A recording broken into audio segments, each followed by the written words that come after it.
LPG auto ಚಾಲಕರು LPG ಸಿಕ್ತಿಲ್ಲ ಅಂತ ಒದ್ದಾಡೋದಕ್ಕೆ ಶುರುವಾಗಿ ಆಲ್ಮೋಸ್ಟ್ 1 ವಾರ ಆಗ್ತಾ ಬಂತು. ಸಮಸ್ಯೆ ಇನ್ನೂ ಕೂಡ ಬಗೆಹರಿಯುವಂತ ಮುನ್ಸೂಚನೆ ಇಲ್ಲ. ಎಲ್ಲ ಕಡೆ ಒಂದೇ ರೀತಿಯ ದೃಶ್ಯ. ಆಟೋ ಚಾಲಕರು ಗ್ಯಾಸ್ ಸ್ಟೇಷನ್ನ ಮುಂದೆ ಕಿಲೋಮೀಟರ್ ಗಟ್ಟಲೆ ಕ್ಯೂ ನಿಲ್ತಾ ಇದ್ದಾರೆ. ಯಾವುದೋ ಒಂದು ಗ್ಯಾಸ್ ಸ್ಟೇಷನ್ ಅಲ್ಲಿ ಗ್ಯಾಸ್ ಬಂತು ಅನ್ನೋದು ಗೊತ್ತಾಗ್ತಾ ಇದ್ದಂತೆ ಕ್ಯೂ ನಿಲ್ತಾ ಇದ್ದಾರೆ. ಹಲವೆಡೆ ನೋ ಸ್ಟಾಕ್ ಬೋರ್ಡ್ ಇದೆ. ಸಿಬ್ಬಂದಿನ ಕೇಳಿದ್ರೆ ಇನ್ನೂ 3-4 ದಿನ ಬರಲ್ಲ ಅಂತ ಹೇಳ್ತಿದ್ದಾರೆ. LPG ಆಟೋ ಚಾಲಕರು ಸದ್ಯ ಒದ್ದಾಡ್ತಾ ಇರೋದು. CNGಗೆ ಪ್ರಾಬ್ಲಮ್ ಆಗಿಲ್ಲ, LPGಗೆ ಮಾತ್ರ ಸಮಸ್ಯೆ ಆಗಿರೋದು. LPG ಆಟೋ ಚಾಲಕರು ಸದ್ಯ ಒದ್ದಾಡ್ತಾ ಇದ್ದಾರೆ. ಬೆಂಗಳೂರಿನ ಪ್ರತಿ ಗಲ್ಲಿಯಲ್ಲೂ ಕೂಡ ಈ ದೃಶ್ಯ ನೋಡೋದಕ್ಕೆ ಸಿಗ್ತಾ ಇದೆ. ಒಂದು ಕಡೆ ಯುದ್ಧದ ಎಫೆಕ್ಟ್, ಇನ್ನೊಂದು ಕಡೆ ಆಟೋ ಚಾಲಕರಿಗೆ LPG ಗ್ಯಾಸ್ ಸಿಗದೆ ಪರದಾಡುವಂತಹ ಪರಿಸ್ಥಿತಿ. ಕಳೆದ 1 ತಿಂಗಳಿಂದಲೂ ಕೂಡ ಇದೇ ರೀತಿಯ ಪರಿಸ್ಥಿತಿ. ಇವತ್ತು ಕೂಡ ಅದೇ ಗ್ಯಾಸ್ ಸಿಗದೆ ಒದ್ದಾಡುವಂತಹ ಪರಿಸ್ಥಿತಿ ಎದುರಾಗಿರುವಂಥದ್ದು. ಸದ್ಯಕ್ಕೆ ನಾವು ಚಾಮರಾಜಪೇಟೆ ಬಳಿ ಇರುವಂತಹ ಭಾರತ್ ಪೆಟ್ರೋಲಿಯಂ ಅಲ್ಲಿದ್ದೀವಿ. ಈ ಬಂಕ್ನಲ್ಲಿ ಕಳೆದ ಹಲವಾರು ದಿನಗಳಿಂದಲೂ ಕೂಡ ಆಟೋ ಚಾಲಕರು ಕ್ಯೂ ನಿಂತು LPG ಗ್ಯಾಸನ್ನು ಹಾಕಿಸ್ಕೊಳ್ತಾ ಇದ್ರು. ಆದರೆ ಇವತ್ತು LPG ನೋ ಸ್ಟಾಕ್ ಅನ್ನುವಂತಹ ಬೋರ್ಡನ್ನು ಹಾಕಲಾಗಿದೆ.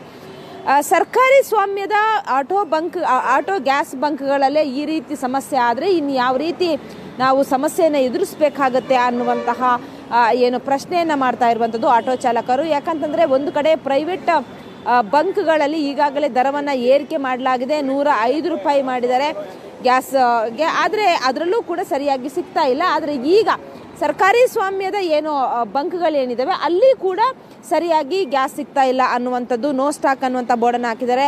ಸುಮಾರು ಜನ ಆಟೋ ಚಾಲಕರಿಗಾಗಲೇ ಬಂದು ವಾಪಸ್ ಹೋಗ್ತಾ ಇದ್ದಾರೆ ಗ್ಯಾಸ್ ಸಿಗದೆ ಇರುವಂಥ ಹಿನ್ನೆಲೆಯಲ್ಲಿ. ನಮ್ಮ ಜೊತೆಗೆ ಆಟೋ ಚಾಲಕರಿದ್ದರನ್ನು ಮಾತಾಡಿಸ್ತೀನಿ. ಸರಿಗ ಎಲ್ಲಿಂದ ಬಂದ್ರಿ ನೀವು? ಎಲ್ಲೆಲ್ಲಿ ಸುತ್ತಾಡಿದ್ರಿ? ಎಲ್ಲಿ ಸಿಗ್ತಾ? 5 ಕಡೆ ಹುಡುಕಿದಮ್ಮ, ಎಲ್ಲಿ ಸಿಗ್ತಾ ಇಲ್ಲ.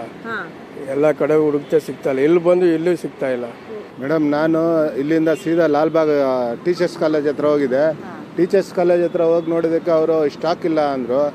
ಅಲ್ಲಿ ಆಟೋ ನಿಲ್ಸ್ಕೊಂಡಿದ್ರು ಎಲ್ಲರೂ. ಆದ್ರೂ ಗ್ಯಾಸ್ ಇಲ್ಲ ರೀ, ಹೋಗ್ರಿ ಅಂತ ಹೇಳ್ಬಿಟ್ಟು ಕಳಿಸ್ಬಿಟ್ರು. ಅಲ್ಲಿಂದ ಸೀದಾ ನಾನು ಸೀದಾ ಸರ್ಕಲ್ಗೆ ಹೋದೆ, ಅಲ್ಲಿದೆ ಅಂತ. ಅಲ್ಲೂ ಹೋದ್ರು, ಅಲ್ಲೂ ಸಿಕ್ಕಲಿಲ್ಲ. ಇನ್ನೇನು ಮಾಡೋದು? ಆಮೇಲೆ ಚಾಮರಾಜಪೇಟೆ ಇಲ್ಲಿ ಬಂದರು, ಇಲ್ಲೂ ಏನೂ ಆಗ್ತಾ ಇರಲಿಲ್ಲ.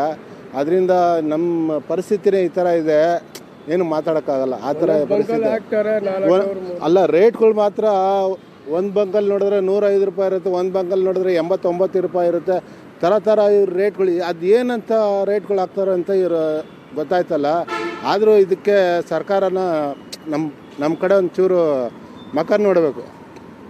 ನಮ್ಮ ಪರಿಸ್ಥಿತಿ ಯಾವ ಥರ ಇದೆ ಗೊತ್ತಾ? ಅನ್ನ ನೀರು ತಿನ್ನೋಕ್ಕೂ ಟೈಮ್ ಇಲ್ಲ. ಇವಾಗ ಯಾವ ಹೋಟ್ಲಿಗೆ ಹೋದ್ರೂ ನಮಗೆ ಹೋಟ್ಲಲ್ಲಿ ರೇಟ್ ಅಲ್ಲೂ ದುಬಾರಿ ಇದೆ. ಇವಾಗ ನಾವು 60 ರೂಪಾಯಿ 50 ರೂಪಾಯಿ ತಿನ್ನೋ ಜಾಗದಲ್ಲಿ 80 ರೂಪಾಯಿ 90 ರೂಪಾಯಿ ತಗೋತಾ ಇದ್ದಾರೆ. ಈ ಥರ ಆದರೆ ನಾವು ಹೆಂಗೆ ಬದುಕೋದು ಹೇಳಿ? ಮನೇಲಿ ಇಲ್ದಿರೋ ತೊಂದರೆ ಆಗುತ್ತೆ. ಆ ತೊಂದರೆ ನೋಡಿಬಿಟ್ಟೆ ನಾನು ಕಣ್ಣಲ್ಲಿ ನೀರು ಬರ್ತಾ ಇದೆ. ಆ ತೊಂದರೆ ನೋಡಿಕೊಂಡೇ ನಾನು ಇಟ್ಟು ಕಡೆ ಬಂದಿರೋದು. ನಿನ್ನೆ ಬಂದಾಗ ನಾವು ಸ್ಟಾಕ್ ಅಂದರೆ ಮೊನ್ನೆ ಎಲ್ಲ ಬಂದು 3 ಅವರ್ ವೆಯ್ಟ್ ಮಾಡಿದ್ದೀವಿ. 3 ಅವರ್ ಅಂದರೆ ಇಲ್ಲಾಂದ್ರೆ ಒಂದು 500 ಗಾಡಿ ಸುತ್ಕೊಂಡು ಬಂದ ವಾಪಸ್ಸು. ಆದರೂ ಲಾಸ್ಟ್ ಮೂಮೆಂಟ್ ಬಂದಾಗ ಇಲ್ಲಿ ಗ್ಯಾಸ್ ಇಲ್ಲ ಅಂದರು. ತಿರ್ಗಾ ಇಲ್ಲಿಲ್ಲ ಅಂತಂದ್ಬಿಟ್ಟು ಅಲ್ಲೋದ್ರೆ ಪ್ರೈವೇಟಲ್ಲಿ 105 ರೂಪಾಯಿ ಅಂತಾರೆ. ಗೌರ್ಮೆಂಟಲ್ಲೇ ಒಂದು ರೇಟು, ಪ್ರೈವೇಟಲ್ಲೇ ಒಂದು ರೇಟು. ಇದು ಏನು ಮಾಡಬೇಕಂದ್ರೆ ಗೌರ್ಮೆಂಟ್ ಎಲ್ಲ ಒಂದೇ ರೂಲ್ಸ್ ಮಾಡಬೇಕು. ಇವಾಗ ಎಲ್ಲಿಂದನೋ ಬಂದಿರ್ತಾರೆ, ಇವಾಗ ಗಾಡಿ ತಳ್ಳೋ ಥರ ಗ್ಯಾಸ್ ಖಾಲಿ ಮಾಡ್ಕೊಂಡು ಹೋಗೋ ಮೂಮೆಂಟ್ ಬಂದ್ಬಿಟ್ಟಿದ್ದಾರೆ. ಪಾಪ ಅಷ್ಟು ಬೇಸ್ ಹೊತ್ತಬಿಟ್ಟಿದ್ದಾರೆ ಜನ. ಫ್ಯಾಮಿಲಿ ಮೇಂಟೈನ್ ಮಾಡೋಕ್ಕೆ ಆಗ್ತಾಯಿಲ್ಲ. ಆಮೇಲೆ ಇನ್ನೊಂದು ಏನಂದರೆ ಮೇನು ಇವಾಗ ಎಲ್ಲ ಸಪ್ಲೈನು ಇವಾಗ ಒಂದು ಜಾಗದಲ್ಲಿ ಮಾಡೋದು ಎಲ್ಲ ಕಡೆ ಡಿವೈಡ್ ಮಾಡಿದ್ರೆ ಎಲ್ಲರಿಗೂ ಅನುಕೂಲ ಬರ್ತದೆ.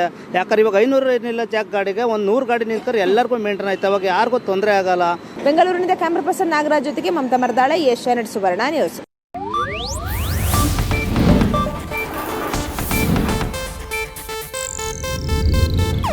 ಇದು ಏಷ್ಯಾನೆಟ್ ನ್ಯೂಸ್ ನೆಟ್ವರ್ಕ್ ಪ್ರಸ್ತುತಿ.